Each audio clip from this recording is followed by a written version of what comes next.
So guys, ayan, ito po. Ito yung isang tindahan ng bigasan. Alam, medyo mahina itong pwesto dito kasi dulo. Kaya hindi siya gaanong mabenta, kaya kami ay lilipat sa kabila dun sa main road sa bandang gitna.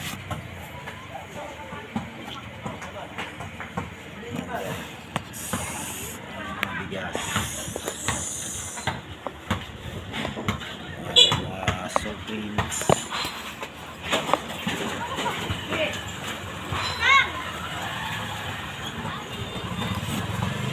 So, yun na nga.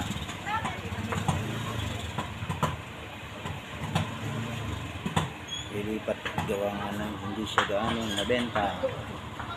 Hindi naaabot ang target na benta. Tapos ang mahal pa ng upa, 6,000 naman.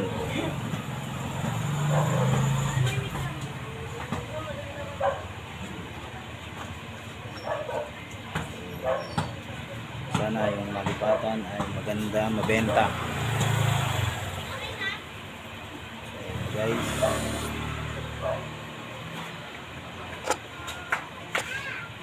hanggang sa susunod na video. Salamat sa panonood. At huwag mo sanang kalimutan mag-subscribe at mag-like. At pindot na rin ang bell button.